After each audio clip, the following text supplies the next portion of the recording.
You don't owe it to them. You owe it to you. To that 10-year-old version of you staring out at a world of infinite possibility. You owe it to the person you can become inside your soul, waiting for permission to emerge. Because who cares about the externalities? What he'll say or she'll do? This isn't about them. This is about that feeling that arises from asking the world for more and then stepping out and answering the call. See, we talk a lot about life without actually experiencing it. We're here, we're breathing, but life isn't something guaranteed to materialize. No, life is the product of a deep breath in, a head nod. It's a willingness to take a step forward into that adventure that awaits. Life is fighting for that which is meaningful to you. When it's hard, when it hurts, when you could look around and easily justify the comfort of the mediocrity that surrounds you. Life is asking for the road less traveled and finding the courage to walk down it. That's life. And see, many will attempt to tell you what's right, to sit you down, explain to you what's meaningful, to point and show you where you belong. But this is your journey, which means it's up to you to identify that North Star. It's up to you to find the courage to carry forth into the night.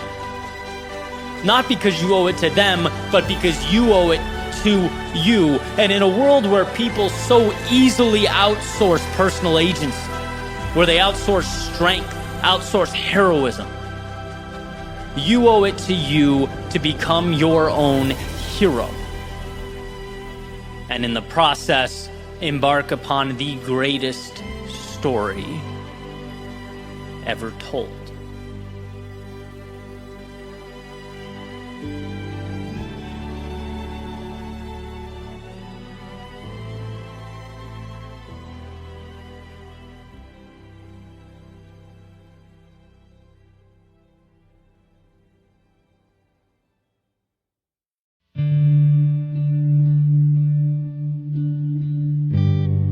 Before you can ever get to where you're going, you have to decide to begin. You have to acknowledge that what you're chasing means more to you than what you are leaving behind.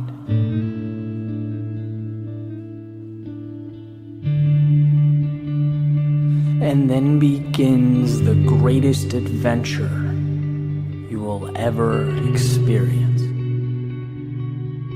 Knowing that you have turned someday into right now. That the road beneath you is waving you on, the wind at your back, it pushes you forward. There are no guarantees in life, but that just might be what makes it so incredible. You'll only go as far as you allow your imagination to take you.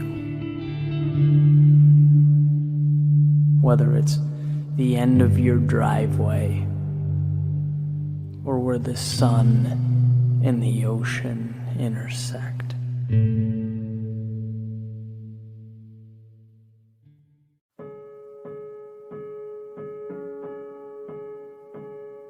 That to find ourselves requires we must first lose ourselves, is, I believe, life's greatest paradox. Leaving that carousel of comfort, the predictability of what we know, the certainty of who we believe ourselves to be, for a promise with no real guarantee of being kept, well, it's nothing short of irrational. Are the odds in our favor? Perhaps not. but by stepping off, by placing our bets on a different track with a different prize at a different time, we have increased those odds from 0 to, well, I guess we decide. And see, the world teaches us that it's advantageous to spin. A spinning carousel is predictable. It can't be cheated. There's very little room for loss or humiliation or setbacks or even life to get in the way. You know where you start and you know where you end, and that's just the thing. This spinning world is so easy that people don't want to leave. In fact, it's not until you walk away from the crowd that you even face the unknown. And that's precisely why it's so hard to walk alone. It's hard, it's challenging because of the now. Not because the now can't be measured or understood. No, we get it.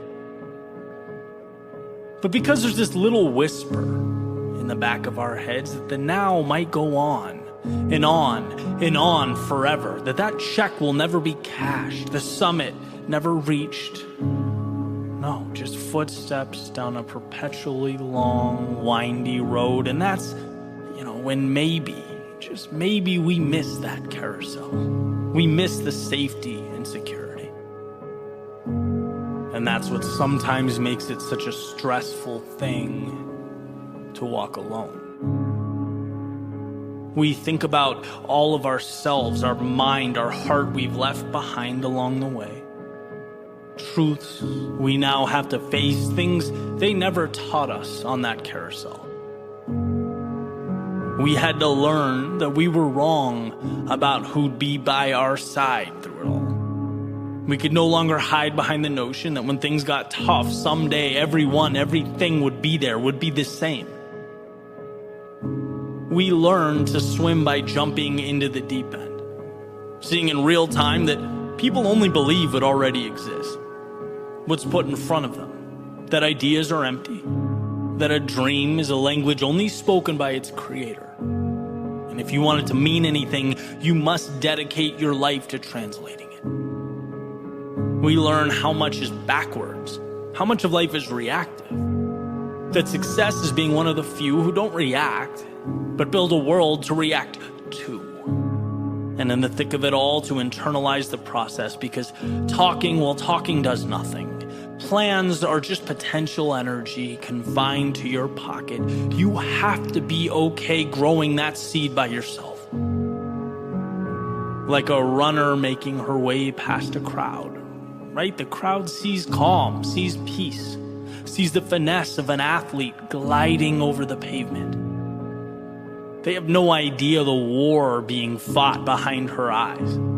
The silencing of constant whispers to slow down, to do less, the repression of pain that consumes her to such an extent it can't even really be pinpointed. It just kind of floats over her body. They'll never know that. And what we learn is that they don't need to. It's the truth. And see, it's also what makes it quite lonely to walk alone. Walking alone, well, it's a lot of things. But it's never boring. It's never dull. And if you can hang in there long enough without even noticing the headwind you've been fighting, it becomes a tailwind. And where we may have felt alone, the idea pops into our heads that maybe that's not quite right. If anything, the wind at our back is now momentum. It's a partner along the way. That carousel, yeah, it's still spinning, but somewhere else. Some far-off place beyond our field of vision. And no, things don't ever become easy. We wouldn't want that. But difficulty is interpreted differently now. Not a burden, but a cost, and one we'd gladly continue to pay. And that space that once felt so empty, so desolate, so helpless, well, now it's made up of people who see what you see. who hopped off their own carousels and wandered through the desert. They too navigated through the impossible and the never been done. It's funny how at some point we always find each other. And I suppose now, having traded the carousels for the adventure, we can walk alone together. Us against the world. Standing up in defiance of the odds, chasing that glimmer of hope. All in on a pursuit to find what most won't and see what most can't. Not because we were made different, but because we chased down the idea of different. It gets a tough rap walking alone. And in so many ways, it's a fight. It takes all of you. But you don't come out the same person you were when you stepped in. The same person you'd still be today had you stayed on that carousel. So if you are still spinning, step off.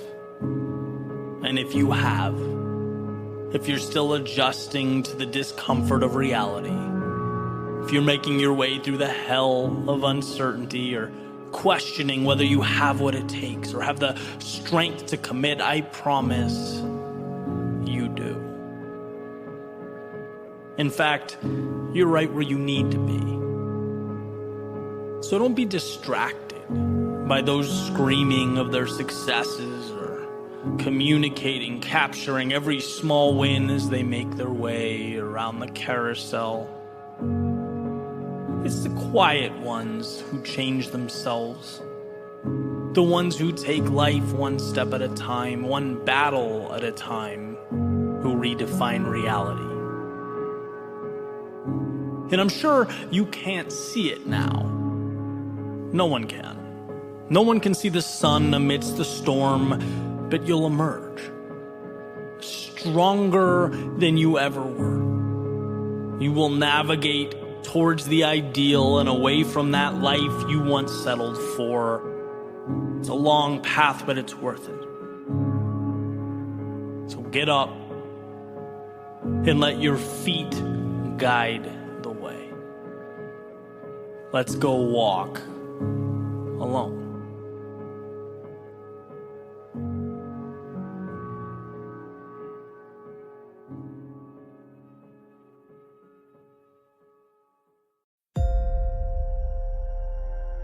There are always barbarians at the gate.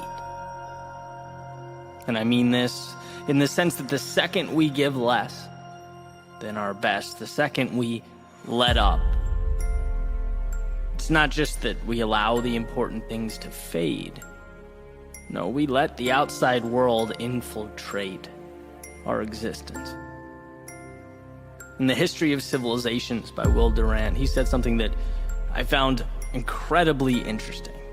He's talking about the fall of the Assyrian Empire, and he says barbarism is always around civilization, amid it and beneath it, ready to engulf it by arms or mass migration or unchecked fertility. Barbarism is like the jungle. It never admits its defeat. It waits patiently to recover the territory it has lost. See, in those civilizations Durant speaks of, they knew they were always living with the threat of an attack by outside forces that oppose it, knowing that calm and quiet wasn't the rule, but the exception to the rule. And in its weakest moments, it crumbles. In fact, Durant says societies are born stoic and they die Epicurean, right? Created from discipline, but fall apart when people take what they have for granted, when pleasure and leisure become the standard. It's almost like society is a submarine keeping out the ocean of human nature, constantly putting pressure on it, right? And why does this matter? Well, this is what's interesting. Compare it to this idea that I found in Jim Rohn's collection of lectures, where he's talking about life's concessions. He says even small compromises with regard to your goal matter. Giving in, even a little bit, can be dangerous. saying, "Oh, it's just one time," is a wolf in sheep's clothing. Because it begins the process of the downfall. Plants a seed, it cracks the door for those barbarians waiting patiently outside the gate. The ones who know discipline is not guaranteed. Discipline is built, manufactured, it must be protected. It is the exception to the rule, and they are chomping at the bit. Given the slightest opportunity, they will bring it to ashes. And this matters because it's up to you to protect that which is worth protecting. Do you ever have one of those days or weeks that are insanely productive or enjoyable and you just think, this is great, I need to do more of this, I need to sustain this? And then time goes by, the outside world sneaks in, and the prospect of continuing that routine slips away, crashes, because parameters were not created. Because you let it slip once. And once doesn't mean you'll pick up where you left off. No, once is whispering to your subconscious that it's okay to concede. It says, "Oh, it's all right, I'll stray from my path just for the important things. I'll only crack the door for the barbarians when I need to." But now you're in an interesting situation. How do you measure when it's important enough to quit or stop or cheat? And trust me, I understand that life is complex. It's not black and white, but the areas we grow the most are the same areas where we leave no room for negotiation. X, Y, or Z is going to happen because it is who you are. And that door, it stays shut to the outside world, the mediocrity telling you your plans don't matter, to the barbarians outside looking for any excuse to infiltrate or destroy. And see, the point is not to avoid fun or leisure or the enjoyment of life. No, of course not. What I'm advocating is that we highlight the aspects of life that are non-negotiable, the things that mean a lot and are therefore subject to the ever-reaching arm of retreat. You don't have to do this, the barbarians will tell you. Once isn't the end of the world, but what life shows us is that greatness isn't one crazy or monumental action. It's keeping the intruders out where they must be restrained, remaining diligent in one's pursuit towards something more. Yes, there are always enemies at the gate, but there is also within you the ability to keep them in check, to tame them, to differentiate between your world and theirs. And in your life, your world, your empire, you are the gatekeeper.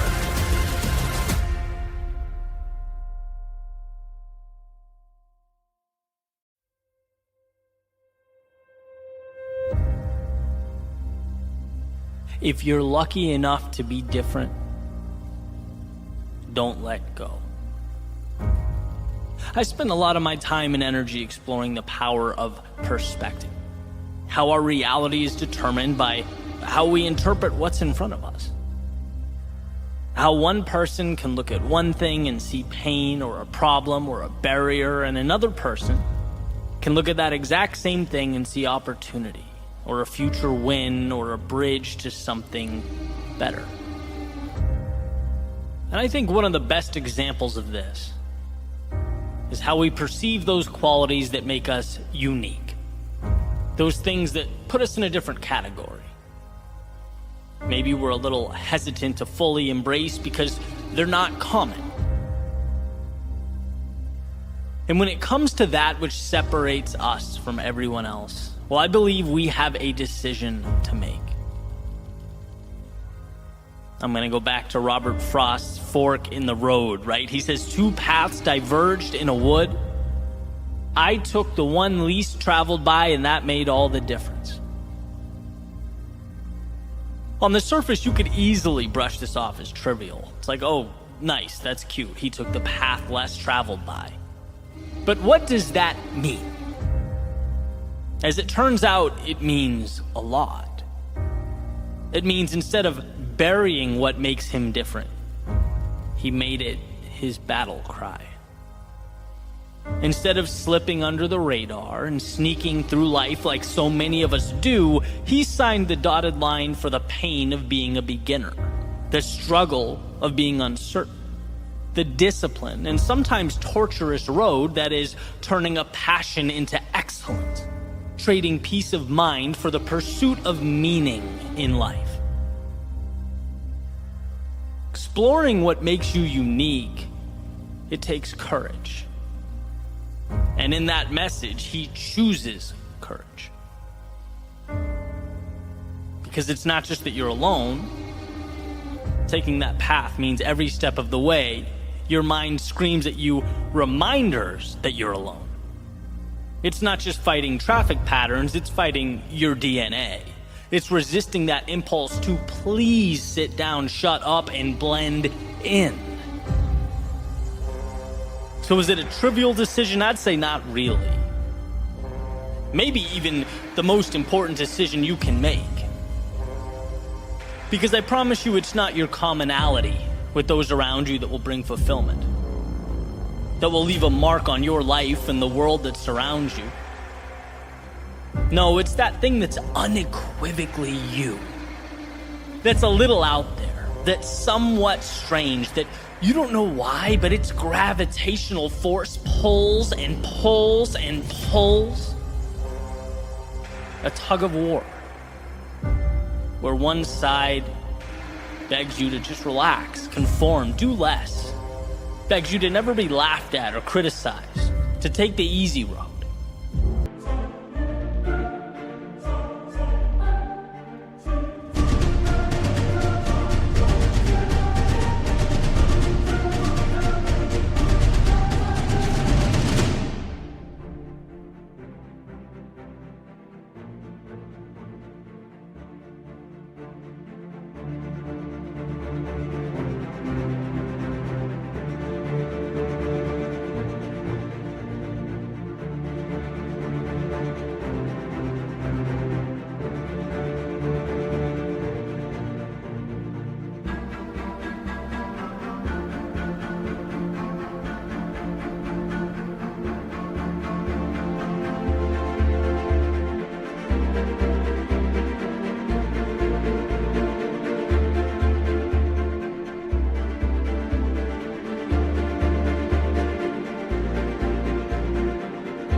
Then you have the other side, poking, prodding, asking you, hey, yeah, but what if?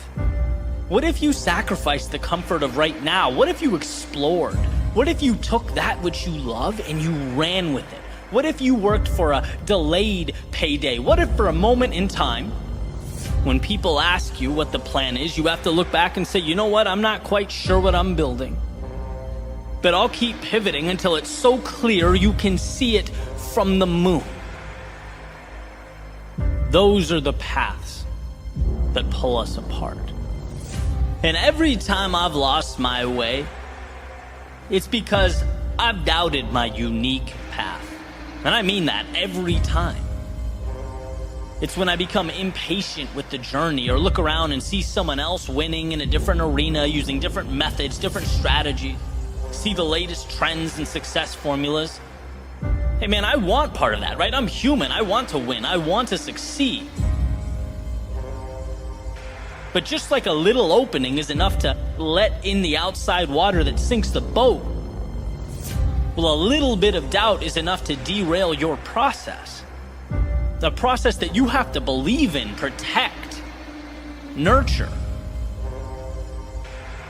A process that I've come to separate into two pieces. Number one, believing that the exploration of that thing that makes you unique, it's valuable. That your abilities mean something. They're not inconsequential. They're not stupid or trivial or unnecessary. If it means something to you, it will most certainly mean something to others. And you bringing it to life not only helps yourself evolve, grow, flourish, it helps the world. You just have to believe that enough to bring it to life. That's number one. Number two, trusting that as long as you don't stop in pursuit of your unique self, you can't lose. You can't lose. And I don't mean continuing to ram a square peg into a round hole. I mean growing, learning, experimenting, seeing what works. There's a saying that when you hit a dead end, it's not that the goal or the dream should be abandoned. It means the plan needs to be changed or adjusted. And as you get better and more experienced and continually work to adjust your strategy and your plans, learn from your mistakes, it becomes a matter of time. You increase the odds with every step forward. Being different is the most precious thing afforded to you. But to realize that miracle requires a combination of both the mythical and the practical, the imaginary and the real. Dream that dream, visual.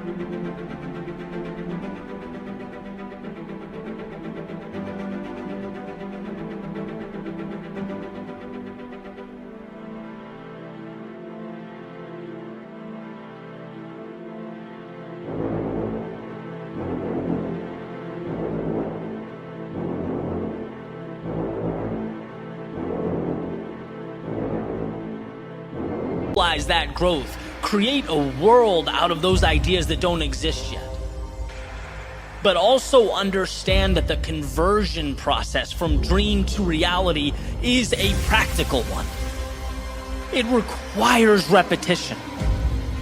Learning, losing, adjusting, and people don't like that.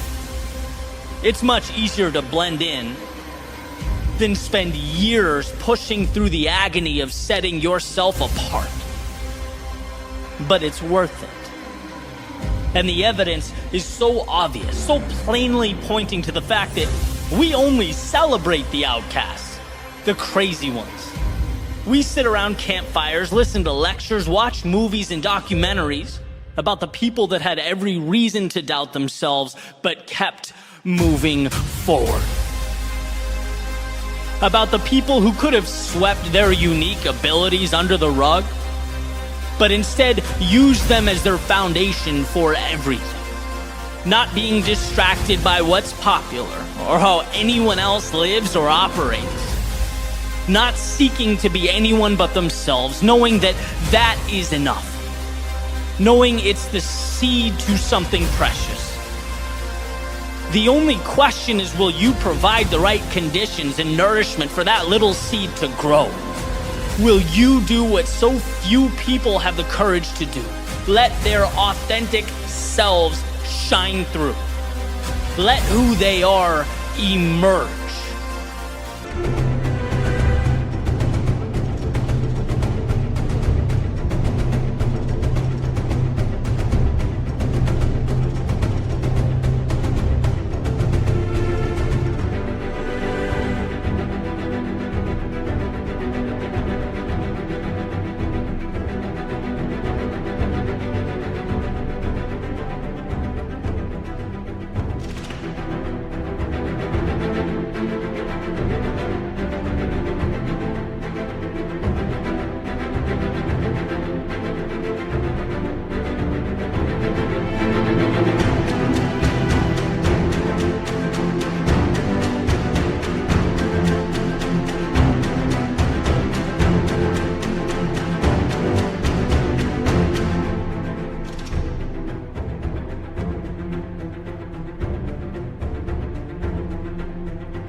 Emerson has a quote.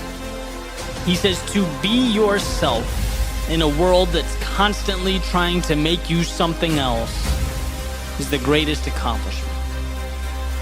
He goes on to say, my life should be unique. It should be an alms, a battle, a conquest, a medicine. And see, perpetual happiness is a fool's errand. No, life is full of trials and tribulations and ups and downs. But fulfillment comes from that quest for meaning, for more, for building something, for creating your unique self, a process, a pursuit that must be chiseled from stone. It's never given or provided. It has to be found. Take it. And as Emerson beautifully implies, now is the time. The question is, what are you going to make with this once-in-a-lifetime opportunity? What will you make of the possibilities that only you know, only you understand, that only you can bring to life? Never doubt yourself, or your gifts, or the things that set you apart. You don't need everyone else to believe in them. You just need to convince yourself. Everything else, it falls right into place.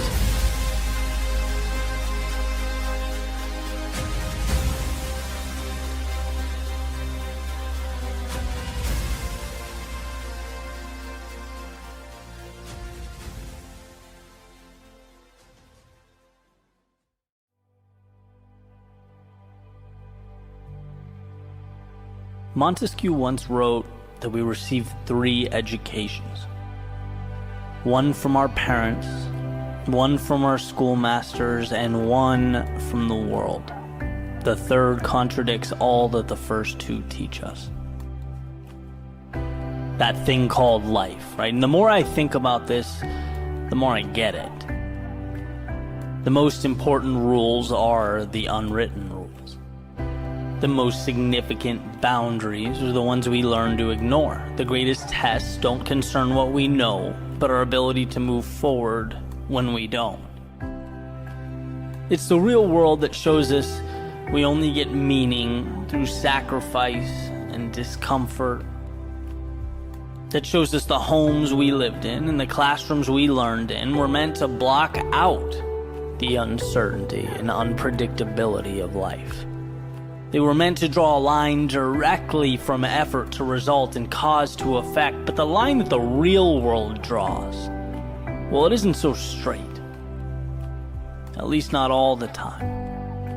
And it's this third education that shows us how powerful we truly are. Sometimes I think back to the beginning of my entrepreneurial journey, that first year, the writing, the recording, the producing, the editing. The beginnings of a pursuit that I believed to be so important. Looking around and just seeing no result, like none. And thinking, how could this be? You know, I worked so hard, suffered so much, I put all of me into this. Only to realize I had no clue what all of me meant. And that what I thought constituted life was really just the tip of an iceberg that extended so far underwater that it would take a lifetime to uncover. The real world, upon introduction, always starts by showing you how much you don't know. And I look back and I don't really think about the financial concerns, although they were very real. I don't remember much of the everyday worry and anxiety bouncing around in my head, although it was definitely there. I remember learning one of the greatest lessons I've ever learned, that life is hard, but it's supposed to be. And it's not standing in front of you, hands on hips, saying you can't have this. It's extending its hand out, saying, my friend, if you want this, it's yours. But understand what that means. Understand that you'll spend a good portion of your time unsure about your path. That you'll exhaust energy that will, a lot of the time, go unappreciated. That the easy road is fine, but it caps you way before your best. And if you want to take this on, this road before you, you have to pay a higher price. They can have predictability and peace of mind and comfort, but this path, it takes you to purpose and meaning and an evolved self. And you may think you understand what it means to be proud now, but wait until you touch these things. Wait until you look at your reflection knowing that the person staring back at you could have said no time and time again, but didn't. Just wait, my friend, until you feel what that is like. Your parents and grandparents can't tell you, no book can explain it for you. It's the curriculum of life. The real world education, where the tuition is temporary discomfort and graduation isn't one, but a million little evolutions. It is the stage that's calling your name, the one you're ready for, whether you know it or not.